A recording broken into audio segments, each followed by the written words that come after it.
정성을 다하는 국민의 방송 KBS 주진우 라이브. 그냥 그렇다고요.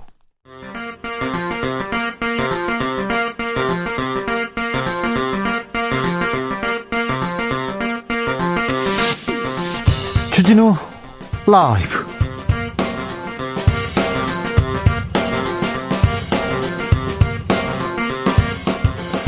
(2021년 10월 4일) 월요일입니다. 안녕하십니까, 주진우입니다. 대장동 의혹의 키맨 유동규 씨가 구속됐습니다. 아들 퇴직금 50억 원으로 논란이 된 곽상도 의원은 의원직을 사퇴했습니다. 야권은 이제부터 이재명 차례다라고 맹공을 퍼붓는데요. 야권의 공격이 커질수록 이재명 후보의 지지자들은 결집하고 있습니다. 주말 민주당 2차 슈퍼위크 결과 이재명 후보는 과반을 이어갔고 본선 직행에 한 발 더 가까워졌습니다. 대장동과 대선의 상관관계, 정치적 원의 시점에서 짚어보겠습니다. 한편 국민의힘에서는 무당파 주술 논란이 한창입니다. 시작은 윤석열 후보 손바닥에 왕자였는데요. 홍준표 후보가 부적 선거 포기하라고 공격하자 윤석열 후보는 헐 어이상실, 홍 후보는 개명했잖아 라면서 빨간 속옷까지 거론했습니다. 그러니까 너도 이름 바꿨잖아, 이 얘기를 하고 있는데 국민의힘 뒤흔든 주술 논란, 홍준표 캠프 입장 들어보겠습니다. 지난주 김정은 북한 국무위원장이 통신선 복원 의사를 밝혔고 약속대로 오늘 오전 남북 통신선이 복원됐습니다. 청와대는 신중한 입장입니다만 기대감은 커 보입니다. 북한이 통신선 복원과 함께 언급한 중대 과제 무엇인지 주스에서 정리합니다. 나비처럼 날아 벌처럼 쏜다. 여기는 주진우 라이브입니다. 오늘도 자중자애, 겸손하고 진정성 있게 여러분과 함께 하겠습니다. 어제가 개천절이었습니다. 오늘까지 연휴 보내시는 분들 계시죠? 연휴 어떻게 보내고 계십니까? 오늘 일하신다고요? 일하시는 분들도 계십니다. 다들 주진우 라이브 어떻게 하고 함께하고 계신지 목소리 들려주십시오. 8440님께서 주진우 라이브 문자 출석합니다. 오늘 전준 낮 기온이 31도였습니다. 오늘 더웠어요. 비가 서울에도 왔는데 왜 이렇게 덥지, 이런 생각 했습니다. 아이샤님, 손가락만 씻는 윤짜장 너무 더러워요, 이렇게 얘기했는데 아우, 손가락만 씻었다고요? 그럴 리가요. 왜 그런 얘기가 나왔는지 잠시 후에 저희가 자세하게 분석해 드리겠습니다. 오늘부터 돌발 퀴즈 나갑니다. 돌발 퀴즈 그 퀴즈를 줘가지고 여러분들한테 특별한 선물 드리려고 합니다. 새로운 텔레파시 게임 준비되어 있으니 기대해 주시고 귀 쫑긋 하십시오. 게임에 함께 참여해 주시면 특별한 선물 드리겠습니다. 50억은 못 드려도 선물 드리려고 합니다. 샵 9730, 짧은 문자 50원, 긴 문자는 100원입니다. 콩으로 보내시면 무료입니다. 그럼 주진우 라이브 시작하겠습니다.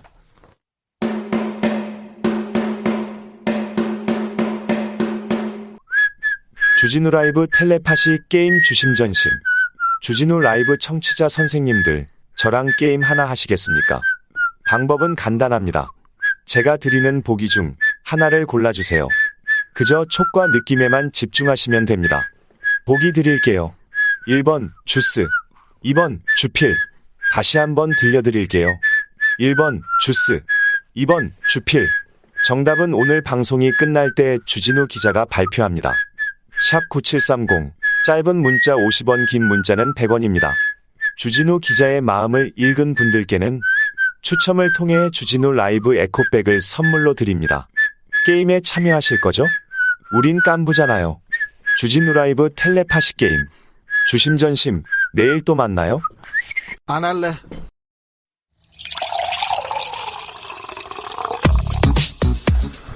진짜 중요한 뉴스만 쭉 뽑아냈습니다. 준 라이브가 뽑은 오늘의 뉴스 주스.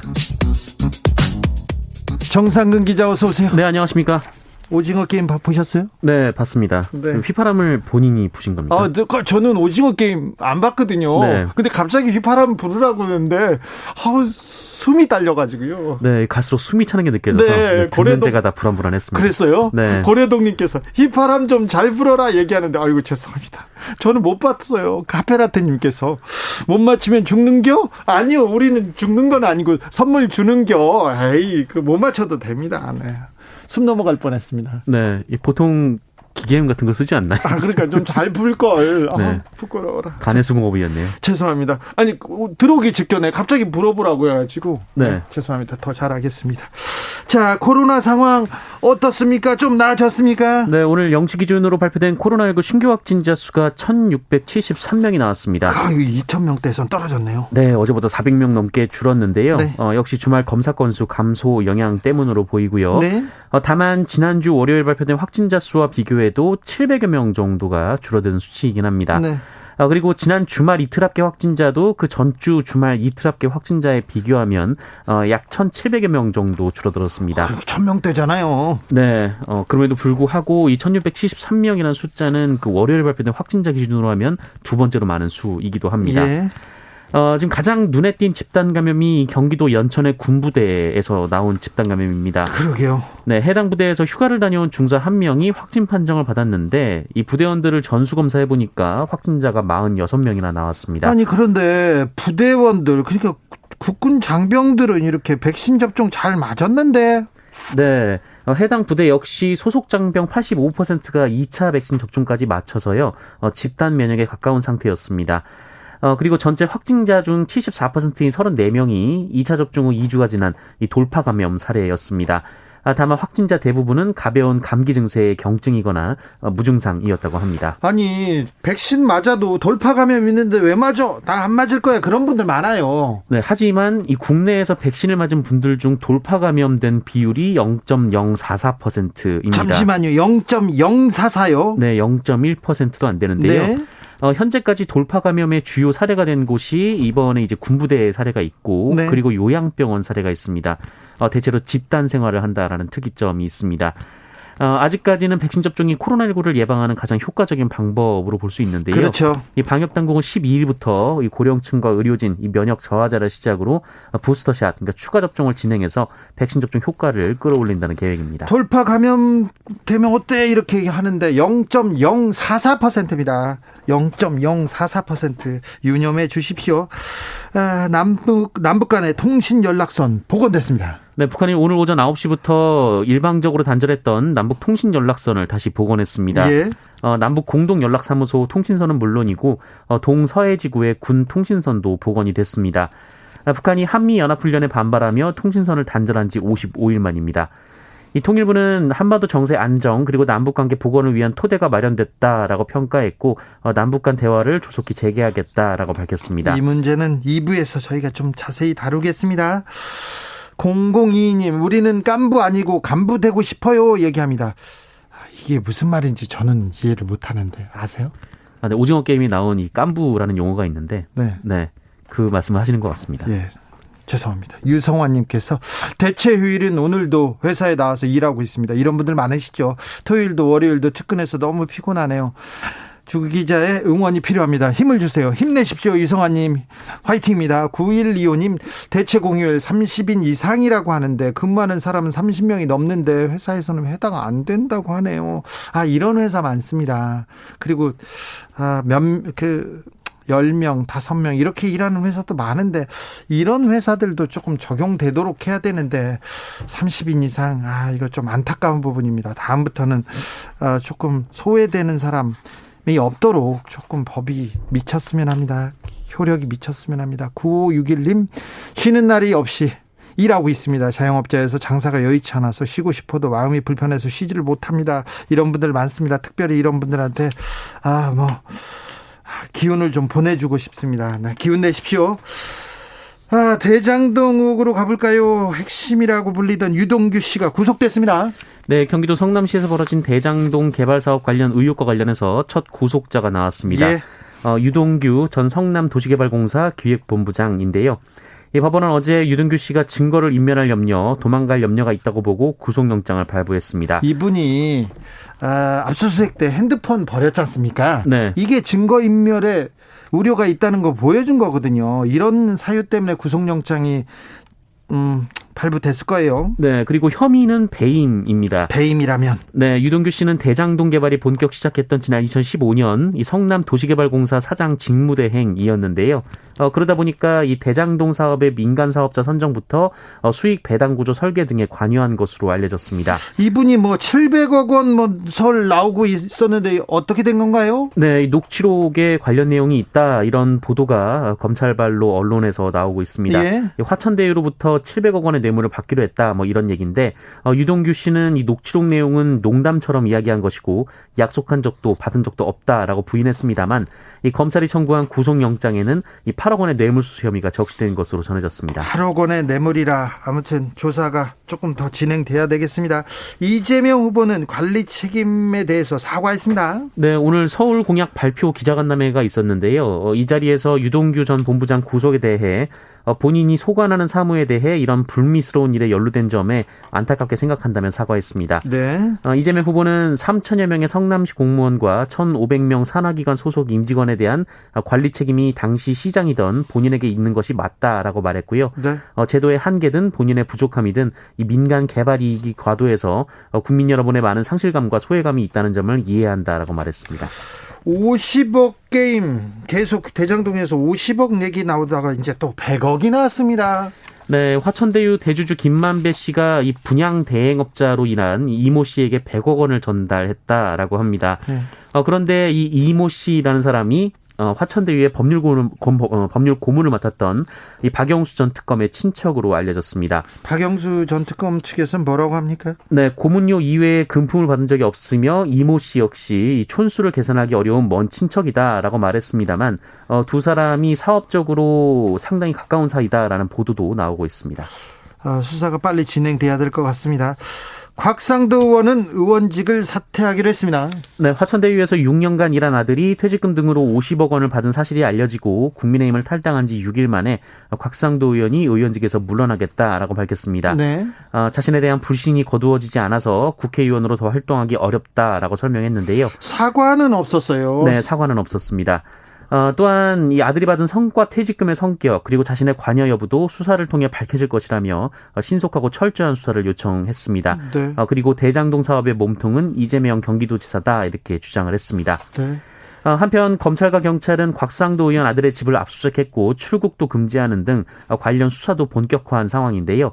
이 압수수색은 이 곽상도 의원 아들 집을 대상으로 이루어졌지만 영장에서 피의자는 곽상도 의원으로 적시가 돼 있었다라고 합니다.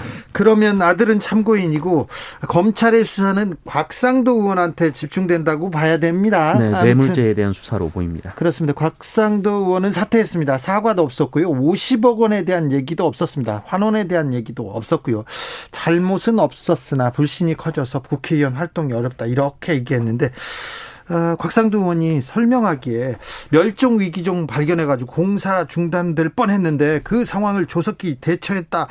이 얘기에 곽상도 의원이 어떤 역할을 해서 50억을 받은 건지 이 부분에 검찰 수사는 집중돼 있다고 합니다. 사퇴는 했지만 검찰은 수사를 이어가고 있습니다. 노용식님께서 의원직 사퇴는 물론 조사 받으셔야 합니다. 네, 조사 받아야 됩니다. 아직 사퇴가 처리되진 않았습니다. 국회 본회의를 통해서 결정이 됩니다. 아직 곽상도 의원입니다. 주말에 민주당 경선이 있었습니다. 결과 어떻게 됐습니까? 네, 경선 3연전에서 이재명 후보가 모두 압승했습니다. 제주도 경선에서는 56.7%, 부산 울산 경남 경선에서는 55.3%, 인천 경선에서는 53.8%를 얻었습니다. 네. 특히 이번 경선의 또 다른 분수령으로 불렸던 2차 선거인단 투표에서도 슈퍼위크. 58%가 넘는 압도적인 지지를 받으면서 누적이 54.9%로 격차를 더 크게 벌렸습니다. 네. 이번 주 주말 이 마지막으로 경기도와 서울 경선을 앞두고 있습니다만 이 결선 없이 본선에 직행할 가능성이 더 커졌다라는 해석이 나오고 있습니다. 이재명 후보가 과반 지지를 얻으면서 본선에 직행할 가능성이 매우 높아졌습니다. 매우 중요한 기사입니다. 곽상도 의원직 사퇴 중요한 기사입니다. 그런데 이번 주말에는요 기사가 다 묻혔습니다. 요거 글자 한 글자에 다 붙였습니다. 바로 왕자였는데요. 네, 국민의힘에서는 윤석열 후보의 손바닥에 써있던 글자 하나가 큰 논란을 일으켰습니다. 한문으로 임금왕자였는데요. 지난 금요일 TV토론회에서 포착이 됐는데 사실 알고 보니 지난달 26일 그리고 28일 TV토론 때도 똑같이 써 있었습니다. 매번 이렇게 왕자를 쓰고 나왔군요. 네, 이에 대해 홍준표 후보 측이 대선 경선에 무속인까지 개입했다 이렇게 비판했고요. 유승민 후보는 과거 오방색 타령하던 최순실과 무엇이 다르냐 이렇게 비판했습니다.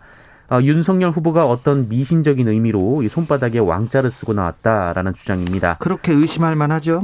윤석열 후보 측은 미신의 차원에서 손바닥에 글씨를 쓴 것이 아니라 지지자가 응원차 써준 것이다라고 주장했습니다. 이 응원 메시지를 거절할 수가 없어서 손바닥에 썼다라는 건데요. 하지만 확인된 것만 3차례에 이르러서 이 논란이 가라앉지 않고 있습니다. 그리고 아침에 썼다라는데 이 왕자가 저녁 토론회에서도 글씨가 선명해서 논란이 되고 있습니다. 이 다니다 보면 손을 몇 차례 씻기 마련인데 너무 선명하다라는 건데요. 그런데 이 윤석열 후보 측의 김용남 대변인이 손가락 위주로 씻었다라고 해명한 것도 논란이 되고 있습니다. 손가락 위주로 손을 씻는 건 어떤 의미인지 잠시 후에 김용남 전 의원한테 직접 물어보겠습니다. 그런데요, 왕자 논란인데 윤석열 후보 측에서는 홍준표 의원한테 공격을 지금 펼치고 있어요. 네, 윤석열 후보가 어제 기자들과 만나서 어떤 분은 속옷까지 빨간색으로 입고 다닌다, 이렇게 주장을 했습니다. 이 소문은 이 홍준표 후보를 겨냥한 얘기인데요. 이 홍준표 후보는 1996년 정계에 입문한 이래 줄곧 빨간 넥타이를 차왔고요. 네. 겨울 내복이나 속옷도 붉은 계열을 즐겨 착용하는 것으로 전해지고 있습니다. 네. 또 윤석열 후보 캠프 쪽에서는 홍준표 후보가 이름을 바꿨는데 역술인 얘기를 듣고 바꾼 거 아니냐 이렇게 비판을 했습니다. 참고로 홍준표 후보의 과거 이름은 이제 홍판표로 알려져 있습니다. 네. 여기에 홍준표 후보는 이 부인 윤석열 후보의 부인 김건희 씨가 결혼 전에 개명을 한 이유도 설명하라 이렇게 맞받았습니다. 네, 알겠습니다. 8776님께서 주준호 씨 안녕하세요. 저 오늘 처음 시청합니다. 윤석열 후보님께서 주스를 통해서 운을 받으시려고 하시는 것 같습니다. 우퍼요 얘기합니다. 주준호 씨는 또 처음입니다. 조진호까지는 제가 들어봤는데, 네. 4039님께서 KBS를 주도하는 주진호는 앞으로 더욱더 분발해 주시기 바랍니다. 썩은 정치를 평정해 주시기 바랍니다. 주진호는 자주 들었습니다. 네, 감사합니다. 곧 청취율 조사가 시작되는데 여기는 주진우 라이브입니다. 주진우 라이브입니다. 6171님께서 코로나 시대인 만큼 손은 깨끗이 씻어야 합니다. 네, 그러니까요. 손을 어떻게 하면 그렇게 씻을 수 있는 건지 잠시 후에 저희가 자세히 좀 물어보겠습니다. 한국석유공사가 8천억 원을 주고 산 회사가 있습니다. 28억 원에 팔았다고요? 네, 지난 2009년 그 이명박 정부의 자원외교 일환으로 8천억 원에 사들인 페루의 석유회사 이 사비아 페루를 한국석유공사가 올해 초에 28억 원에 매각했다라고 합니다. 8천억 원짜리를 28억 원에요. 네, 이 당시 석유공사는 첫 대형 인수합병 사업이라고 대대적으로 홍보하면서 이 회사를 인수함으로써 자원 자주개발률이 0.3%포인트 상승할 것이다. 이렇게 밝혔는데요. 보도자료 많이 냈었죠. 하지만 기대만큼 석유가 안 나왔고요. 물 나왔대요, 물이. 네, 유가마저 하락해서 지속적으로 손실을 보다가 결국 전부 팔아버렸습니다. 우리 돈으로 28억 원에 불과하고 이 수익이 없다 보니까 배당금도 받지 못해서 이래저래 회수한 금액이 한 1천억 원 정도인 것으로 확인이 됐습니다. 그러니까 7천억 원이 지금 어디론가 날아간 셈인데요. 이 석유공사는 인수 당시 고유가 상황에서 사업 전망을 낙관했다라면서 이 추가 손실을 막기 위해 불가피하게 매각했다라고 밝혔습니다만 논란이 이어지고 있습니다. 네. 이명박 정부 때 이루어진 일입니다. 제가 이것도 취재를 많이 해서 또 갑자기 생각이 나는데요. 그때 석유공사 사장이 강영원 씨였는데 소망교회, 이명박 대통령하고 소망교회 이렇게 같이 다니신 분이에요. 갑자기 사장으로 오더니 캐나다 하베스트라는 그 유전이 있어요. 유저를 1조 3,700억 원 주고 사요. 샀는데 거기다가 거의 몇 천억 원을 또 넣었습니다. 그래서 2조 이상 들어간 돈인데 나중에 329억 원 받고 팝니다. 그래서 거기에서 2조 가까운 손실이 났는데 지금 두 회사를 사고 팔아가지고 지금 여기서는 7천억 원, 여기서는 2조 가까운 이런 일이 이명박 정부 때 있었습니다. 광물공사 때는 김신종 사장은 고려대 동문이었고요. 그다음에 가스공사 주강수 사장은 현대 후배였습니다. 이런 일로 자원외교로 이명박 정부 때 수많은 혈세가 이렇게 빠져나갔는데 박근혜 정부 때 수사 제대로 이루어지지 않았습니다. 문재인 정부 때도 조금 부족합니다. 그 석유공사는 계속해서 이렇게 부채가 자산을 넘어서고 자본 잠식 상태인데 계속해서 보수는 올라갑니다. 최근 4년 사이에 2천만 원가량 석유공사 직원들의 보수가 올라갔다고 합니다. 연봉 1억 넘는 사람들도 계속 늘고 있다고 하는데 방만한 경영 아닌가, 이런 부분은 좀 더 짚어봐야 되는 거 아닌가 생각합니다. 국감에서 제대로 좀 밝혀지기를 바라고 있습니다. 헤어진 여자친구 집 주소를 조건 만남 주소에 공개한 남성이 있네요. 네, 온라인상에서 조건 만남을 하는 여성 행세를 하며 그 헤어진 여자친구의 사진과 집 주소를 공개한 20대 남성이 있었습니다. 이런 못된. 연인 시절 찍은 피해자의 특정 신체 사진과 얼굴, 집 주소, 직장 등을 그대로 온라인상에 공개를 했는데요. 이런 진짜. 네, 이 남성의 행각을 몰랐던 피해자는 난데없이 또 그 글을 보고 또 집에 찾아오는 남성들이 있었다고 해서 굉장한 두려움에 떨었다라고 합니다. 주소를 공개했으니까요. 네, 그 좀 가는 사람들도 이해가 안 되는데요. 네. 결국 이 문제는 재판으로 갔는데 그런데 광주지법은 이 남성에게 징역 1년 6개월에 집행유예 3년을 선고했습니다. 아니, 집행유예요? 네, 항소심도 같은 판결이 나왔는데 이 피고인이 초범인 점, 그리고 일부 범행을 부인했으나 3개월간의 구금 기간 동안 반성의 시간을 가졌을 것으로 보이는 점, 그리고 피해자와 원만하게 합의한 점 등을 고려했다라며 검찰의 항소를 기각했습니다. 집행유예라고요? 헤어진 여자친구 집 주소를 공개해가지고 이분 그렇게 피해를 입혔는데 이게 집행유예라고요? 좀 이해가 안 됩니다. 이해가 안 돼요. 반성할 시간을 가졌을 것으로 보이는 점, 보이지 않는데요, 저는. 이제 집행유예에서 밖에서 또 여자친구를 이렇게 또 괴롭히지 않을까 걱정되기도 합니다. 헤어진 남자친구 회사에 차를 몰고 돌진한 여성도 있네요. 네, 만나주지 않는다는 이유로 헤어진 남자친구의 차량을 부수고 일터인 공장까지 차량으로 밀고 들어간 30대 여성이 법정 구속이 됐습니다. 여긴 구속됐다고요? 네, 이 여성은 지난 2019년 8월 17일 새벽 남자친구가 근무하는 공장에 찾아가 이 자신의 차량을 이용해서 피해자의 차량을 수차례 들이받아 1,000만 원 상당의 물적 피해를 냈습니다. 이것도 모자라서 이 공장 외벽을 차량을 이용해 뚫고 들어가 버렸는데 역시 1,000만 원 상당의 피해를 냈고 이 내부에 있는 직원이 다치기도 했다고 합니다. 알겠습니다. 그런데 왜 이게 구속이죠? 네, 1심에서는 징역 1년 6개월에 집행유예 2년이 선고됐는데 항소심은 징역 10개월의 실형을 선고하고 법정 구속을 했습니다.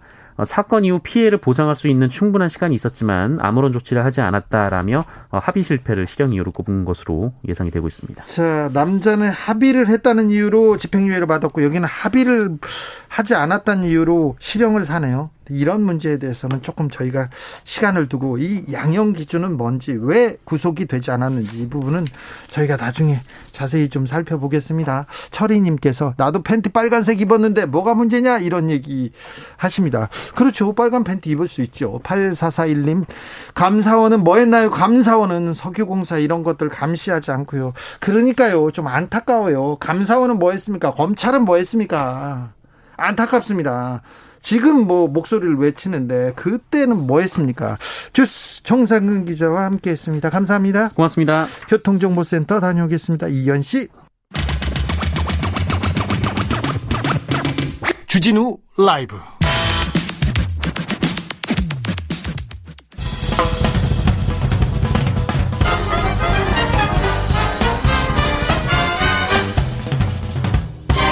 훅 인터뷰. 모두를 위한, 모두를 향한, 모두의 궁금증 훅 인터뷰. 대선 경선이 막바지 정점을 향해 달리고 있습니다. 국민의힘에서는 금요일 4명의 후보로 압축됩니다. 과연 빅4는 누가 될 건지. 그런데 국민의힘에서 때 아닌 부적선거 논란이 떠올랐습니다. 부정선거 아니고 부적선거입니다. 윤석열 후보와 홍준표 후보가 서로 공격하고 있는데요. 오늘은 홍준표 후보 캠프 입장 먼저 들어보겠습니다. 여명 홍준표 캠프 대변인, 안녕하세요. 네, 안녕하세요. 네, 바쁘시죠? 네, 아무래도 그렇습니다. 네, 홍준표 의원이 부적선거 포기하라 이렇게 목소리를 냈어요. 어떤 문제가 있다고 보십니까? 예, 우선 전 국민이 지켜보는 방송 토론회에서 임금 왕자를 새겨놓고 나왔다는 것은 이게 만약 주술적 의미가 있다면 그건 그 의미대로 한 나라를 운영해보겠다고 나선 사람으로서의 문제가 있는 것이고 네. 만약 무속적 의미가 아니더라도 요즘 정치 문화가 상당히 수평성을 지향하지 않습니까? 네. 네, 그런 분위기에서 임금 왕자를 방송에 쓰고 나왔다는 것 자체가 민주국가의 정치인으로서 위험한 인식이 아닐까 하는 생각을 갖고 있습니다. 네, 좀 이상한 일이에요. 그런데 윤석열 후보 측에서는 주술적 의미 아니다 이렇게 하면서 이웃 지지자가 토론에 있을 때마다 손바닥에 써준 것이다 이렇게 얘기하던데요. 글쎄요, 저는 아마 그 해명을 보고 듣는 국민이 네. 상식적으로 판단하실 거라고 봅니다. 그래요? 네. 손가락 위주로 씻어가지고 왕자가 남아있다 이 얘기에 대해서는 어떻게 보십니까? 그러니까 이게 해명을 거짓말로 하다 보니까 자꾸 거짓이 거짓을 낳는 형식으로 되고 있는데 네. 그런 해명을 보고 있는 국민이 네. 아 그렇구나라고 믿을 것이라고 그런 발언이 나오는 것 자체가 저는 문제가 있지 않나 싶습니다. 자꾸 해명하는데 좀 믿어지지가 않고 계속 거짓말하는 것 같습니까? 예. 예. 홍준표 캠프에서는 저쪽 먼저 윤석열 캠프에서 또 홍준표 의원을 이렇게 공격했어요. 홍판표였는데 홍준표로 이름 바꾼 거 역술인이 지어준 거 아니냐 이런 얘기하던데요. 네. 그러니까 초임 검사 시절에 판표라는 이름을 두고 당시 청주지검원장이 당신은 판사도 아닌데 판이 이름에 들어가는 건 맞지 않다. 네. 이렇게 해서 홍 후보가 당시에 선친이 지어준 뜻을 해치지 않으면서도 발음이 같은 준으로 교체한 거고 그때 뜻이 같은 준자로 하면 되겠다고 충고해 주신 분이 성명 철학자였습니다. 예. 또 그리고 이분이 당시 검찰청 소년 선도위원으로 있었기 때문에 네. 그런 충고가 가능했다고 이렇게 보고 있습니다. 그래요? 그러면서 계속해서 공격하고 있습니다. 홍준표 의원은 속옷까지 빨간색으로 입고 다닌다 막 그래서 빨간색 팬티까지 나왔어요. 속옷 색깔 운운하는 것 자체가 네. 윤 전 총장이 지난 5차 방송 토론에서 저희 후보에게 한 표현대로 저질 막말 공세가 아닌가 그렇게 싶습니다. 그럴까요? 네. 윤석열 전 총장이 정치의 격을 떨어뜨린다 이렇게 홍준표 캠프에서는 얘기했어요. 예. 그러니까 언론에서 일망언이라고 지금 하고 있지 않습니까? 네. 아니 오늘 방금 전만 해도 부산 사상구의 국민의힘 당원 인사 자리에서 윤 후보가 예. 지금 새로 들어온 당원 중에 민주당 스파이에 해당하는 위장 당원들이 있을 수 있다. 조심해야 한다라는 발언을 했는데 예. 그것이야말로 지금 당원 모독에 해당하는 것이거든요. 네. 그래서 저는 상당히 윤석열 후보께서 정치 초년생인 만큼 아직 정제가 되지 않은 것 같다라고 보고 있습니다. 예. 자, 김건희 씨도 이름 바꿨다. 그리고 이 김건희 씨가 운세를 주제로 박사 논문 썼다. 이렇게 얘기합니다. 네. 그러니까 운세를 주제로 박사 논문을 쓰는 것은 저는 충분히 필요한 연구 주제라고 봅니다. 다만 대선 출마 전부터 윤 후보가 역술인, 무속인과 가깝다는 보도가 있었기 때문에 예? 그런 형이사각적인 것들에 관심이 많은가 보다 라고 했던 거죠. 네. 그런데 이 홍준표 후보의 개명을 손바닥 글씨와 같은 상당히 미심적인 수준의 그것으로 끌고 내려가려고 하니까 예? 저희도 당연히 입장문을 낼 수밖에 없죠. 그렇습니까?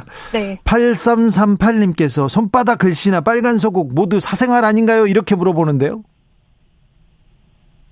후보가 한 개인이 한 정치인이 네. 속옷을 어떤 색깔을 입느냐의 문제와 예? 전 국민이 지켜보는 방송 토론회에서 손바닥에 임금 왕자를 새기고 나오는 것이 저는 같은 수준으로 비교할 수 있는 것인지 네.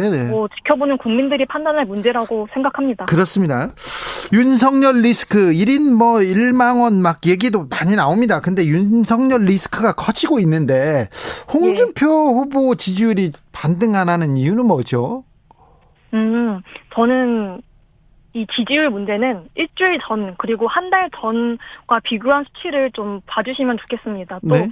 출마 선언하기 전에는 윤석열 후보의 압도적인 지지율에 비해 네. 현저히 낮았거든요. 네. 하지만 지금에 와서는 윤석열 후보와 엎치락뒤치락 하면서 1위 자리를 다투고 있습니다. 그런 네. 만큼 일주일 전에 윤석열과 홍준표의 지지율 격차가 어땠는지 한 달 전은 어땠는지 그런데 지금은 어떻게 돼가고 있는지를 좀 추세를 봐주시기를 바라는 그런 마음입니다. 알겠습니다. 남하은님께서 이해하고 힘 합쳐야지. 집안 싸움하다 다른 집 신나는 거 알죠? 이렇게 물어보는데요. 지금 네. 예, 충분히 그런 비판이 있을 수 있다고 보고요. 하지만 저는 경선 과정이 치열하면 치열할수록 본선에서의 경쟁력을 확보하는 것이고 또 이렇습니다.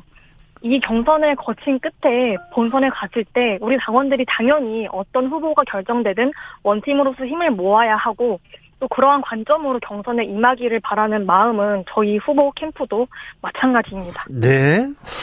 2030 남성들한테 홍준표 후보가 인기가 좀 있는 것 같습니다. 그런데 2030 여성들의 표심은 어떻게 잡아야 된다고 보십니까? 여성분들이 네. 홍준표 후보에 대해서 소통이 서툴지만 가정을 위해 희생해오느라 좀 엄할 수밖에 없었던 우리 아버지 혹은 할아버지의 모습을 좀 봐줬으면 좋겠다는 생각을 갖고 있습니다. 아, 그래요? 좀 엄했군요. 예, 노력을 많이 해야죠. 사모님한테 좀 엄하셨어요.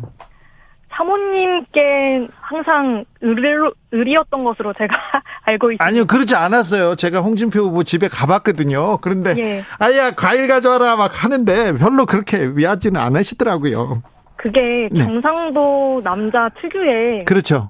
그런 모습이 오해를 일으킬 수도 있는 것인데 네. 왜 얼마 전 TV조선 와카남 예능을 보고 거기서는 많은 여성분들이 홍준표의 다른 모습이다, 인간적이다라는 이야기들을 많이 해주시더라고요. 그래서 한번 그 대구의 칠곡시장을 방문했을 때 얼마 전입니다. 80대 정도 되는 그 여성 어르신들께서 홍준표 후보를 보고 홍준표가 참 참하다라고 하시더라고요. 그렇죠. 좀 다른 모습들을 가려져 있던 많은 모습들을 좀 보고 계신 것 같습니다. 네, 홍준표 후보가 그 추석 예능에 딱 올라왔으면 굉장히 좀 큰 응원을 받았을 텐데요. 그 회사에서는 연락 안 옵니까? SBS에서는? 글쎄요. 그때 그 방송은 한 달 반쯤 전에 딱 10% 지지율이 넘는 그 3명의 후보에게만 먼저 연락이 갔던 것으로 알고 있습니다. 네. 오히려 저는 그 해당 방송사에서 요즘 저희 후보님의 지지율을 보면서 좀 아쉬워하지 않을까 하는 생각을 개인적으로는 갖고 있습니다. 알겠습니다. 대장동 의혹에 대해서는 어떻게 생각하십니까?